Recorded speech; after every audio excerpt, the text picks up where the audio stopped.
solo son 21 páginas. Bueno, en primer lugar, gracias a Eugenia y Antonio por la oportunidad que se me da de participar como ponente en este coloquio de primavera. Me siento muy distinguido en compartir esta mesa con mis colegas y amigos.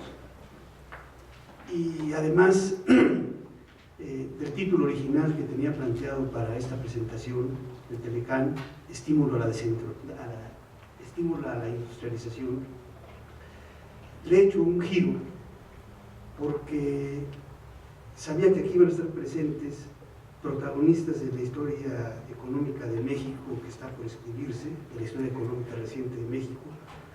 y que quizás algunos temas que ahora están en el closet, como el de bienes de capital,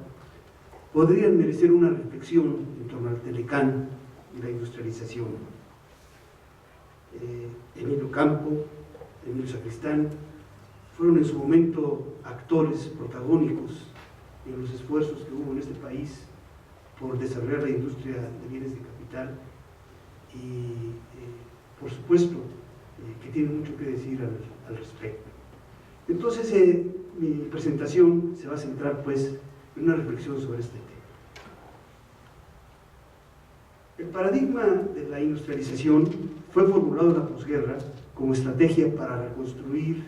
el crecimiento de la economía mundial. Desde entonces sigue vigente con fuerza recobrada al emerger el neoliberalismo en los países más poderosos del orbe durante los años 80 del siglo pasado. El paradigma constituye el simiente de racionalidad económica en el que se anida y florece la elaboración y suscripción de los acuerdos de libre comercio, y desde luego el Telecán es un caso conspicuo.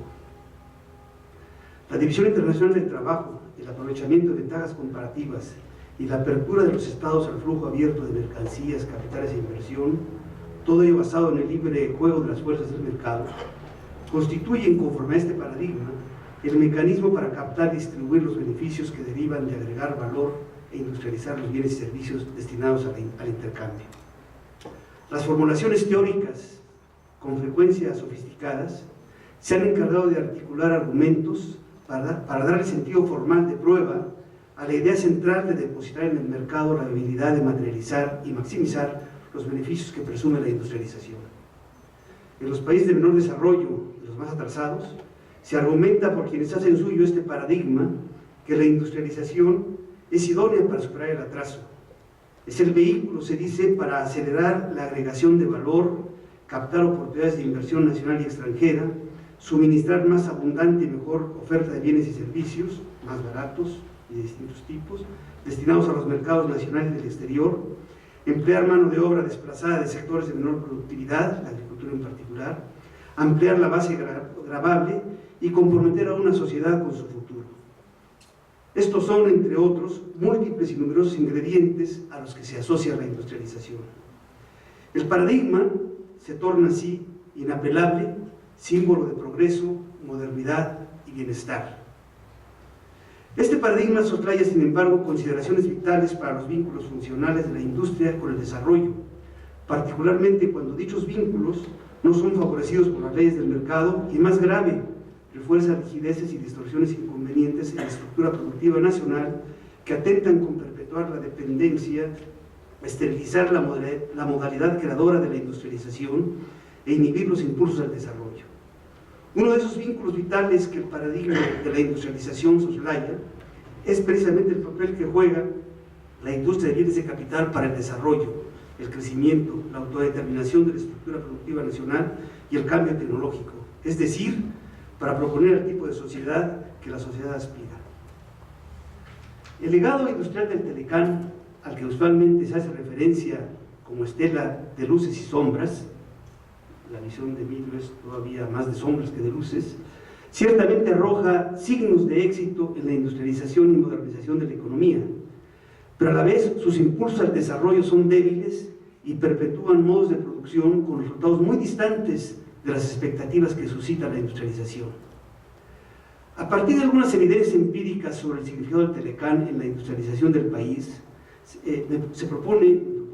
auscultar, subrayo, auscultar en la extinta y vituperada política industrial de sustitución de importaciones, en la política comercial de apertura externa y en la articulación de la industria con las economías de América del Norte, suscriptoras del TLC, donde se ubica lo que en algún momento en la historia económica de este país fue la pretensión de desarrollar la industria de bienes de capital como pivote estratégico de desarrollo. Se trata de auscultar, porque una de las características de esta industria es que la información, el análisis, la formulación de políticas no se evidencian sus atributos funcionales. El propósito, pues, es colocar a este sector en la agenda de las políticas de desarrollo, crecimiento, industrialización y comercio externo, y muy en particular en los canales del Telecán, porque constituye un vínculo vital, ineludible e irreemplazable entre el comercio y la industrialización, la productividad de la economía y la asimilación e innovación tecnológica, y entre el financiamiento de la inversión y el diseño de la estructura productiva a la que se aspira. El peso del comercio exterior en la economía mexicana de las últimas 2 décadas ha crecido significativamente, ya se ha mencionado. El valor en dólares de las exportaciones se multiplicó en 20 años por 7, el de las importaciones por 6, y el déficit comercial se abatió hasta ubicarse el año pasado en solo $1,000 millones, después 0.3% de las importaciones. Al adicionar el comercio de servicios, el déficit de la balanza de pagos en cuenta corriente supera los $22,000 millones, y el déficit acumulado en las últimas 2 décadas de esta cuenta es mayor a los $250,000 millones, a pesar de que su magnitud se contrarresta con el ingreso de divisas de los migrantes, que solo en la última década ascendió a $211,000 millones. El superávit de la cuenta de capital refleja la intensidad del flujo bruto de inversión extranjera, un acumulado en las 2 décadas cercano a los $400,000 millones. En estos resultados, el intenso comercio comercial y de servicios con los países del Telecán ha sido determinante y le imprime a la economía mexicana un perfil muy particular. Las exportaciones de mercancías a la región del Telecán crecieron espectacularmente respecto a las importaciones, de modo tal que el superávit comercial con esos países fue de $113,000 millones el año pasado, equivalente a la casi totalidad del déficit comercial registrado con el resto del mundo. Hubo un desplazamiento. Este perfil, además de estar condicionado por la concentración de los envíos de petróleo a Estados Unidos, se explica de manera relevante por los elevados insumos importados de Asia y de otras regiones que realizaron empresas extranjeras principalmente establecidas en México para producir y exportar manufacturas terminadas a los países del Telecán. Los registros de la balanza de pagos con la región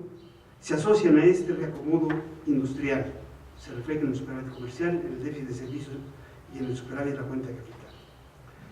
El reforzamiento en la articulación de la economía mexicana con los países del Telecán en materia comercial se extiende ampliamente al consumo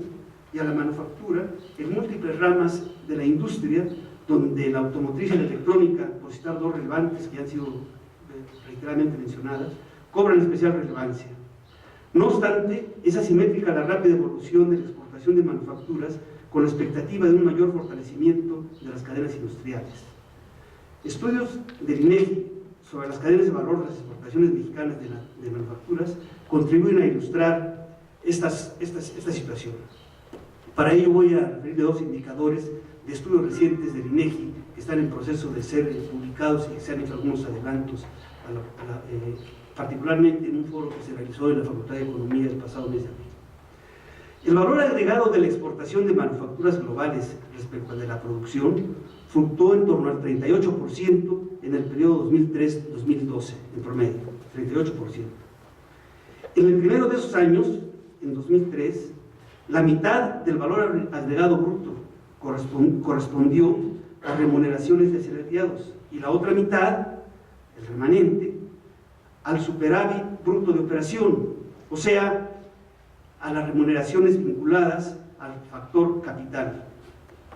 Al finalizar el periodo, la proporción de los asalariados disminuyó de ese 50% a 32% en 10 años, y el remanente, por supuesto, se elevó de 50 a 68%. Por ramas industriales, los resultados marcaron la misma tendencia. En la fabricación de automóviles y camiones, disminuyó de un 10% de la contribución de los asalariados en 2003 a 6% del valor agregado total. Y en la rama de fabricación de partes para vehículos automotrices decreció del 65 a 34%. Se observa pues que es abrumadora la tendencia a concentrar el valor agregado en los tenedores de capital en detrimento de los asalariados. Con todas las salvedades del caso, son cifras preliminares que a mí por lo menos me sorprenden, la conclusión es consistente con las evidencias macroeconómicas, Emilio se ha referido ya a varias de ellas, sobre el dinamismo de las exportaciones de manufacturas, que no se refleja con esa intensidad en el crecimiento del Producto Interno o en la generación de empleo, por no referirse a variables como por ejemplo la informalidad. Hay pues aquí dos mundos,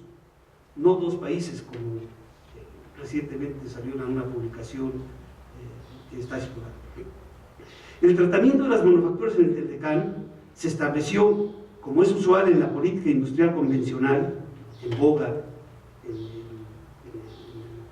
en el paradigma de la industrialización, por ramas de producción y en algunos casos por ramas integradas para manufacturar productos tipificados relativamente homogéneos.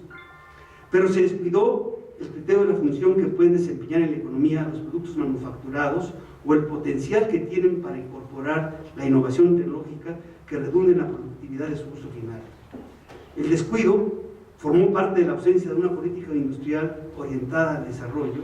y a la adopción del supuesto de que el beneficio principal de la industria es el criterio estático de las cadenas de valor. No es casual, como se hace notar en un estudio elaborado recientemente por Juan Aiza, que aquí nos acompaña, que está en vías de publicación, que Alemania, por ejemplo, país altamente industrializado, participa con el 17% de la fabricación mundial de maquinaria y equipo, en una definición restringida de la llamada división 28 de la industria metalmecánica. Japón con el 12%, Estados Unidos con una proporción muy similar, China con el 10%. Entre estos cuatro países se concentra la mitad de la producción mundial de maquinaria y equipo. Y si se agregan los demás países de la Unión Europea, la proporción asciende al 78%. Estos sitiales difieren drásticamente de lo que sucede en otro tipo de industrias, por no referirse a las de ensamble o de fabricación homogénea de bienes de consumo o intermedio que caracteriza a países como México. El Telecán, además de no incluir consideración alguna al estímulo de los bienes de capital, introdujo la disposición expresa de que las entidades públicas, entiéndase PMCFE entre otras, deben efectuar licitaciones internacionales para sus proyectos de inversión sin adoptar medidas de protección a la industria nacional. Efectivamente, Corea preserva esta norma, pero después de un periodo en donde era precisamente lo contrario. Esa es la información que tengo yo al menos. Con ello, culminó el proceso de liquidación de la política de suscripción de importaciones iniciado en la década anterior a la suscripción del Telecán. Conviene hacer un repaso histórico sobre los intentos frustrados de replantear la política de sustitución de importaciones, la sustitución de importaciones de bienes de consumo intermedios por los de capital y exportaciones. La finalidad es poner de relieve que en las sociedades siempre se abren espacios para incorporar con visión de futuro la capacidad de hacer industria con fines de interés nacional, si se concilian o supeditan a dicho interés los paradigmas elaborados en los países hegemónicos. Voy aquí a iniciar un espacio que si recibo alguna tarjeta amarilla de mi presidente, pues lo recortaré. Durante las 4 décadas siguientes a la conclusión del conflicto bélico mundial, México experimentó un prolongado periodo de auge en la industria. Esta creció a ritmos superiores a los de la economía, aumentó el coeficiente de inversión, se redujo el de importaciones, sobre todo el de bienes de consumo e insumos de uso intermedio, se amplió de manera generalizada y exhaustiva la base industrial y se detonó la capitalización de sectores estratégicos. También se incurrió en excesos, distorsiones, desequilibrios, insuficiente articulación de encadenamientos industriales y otras deficiencias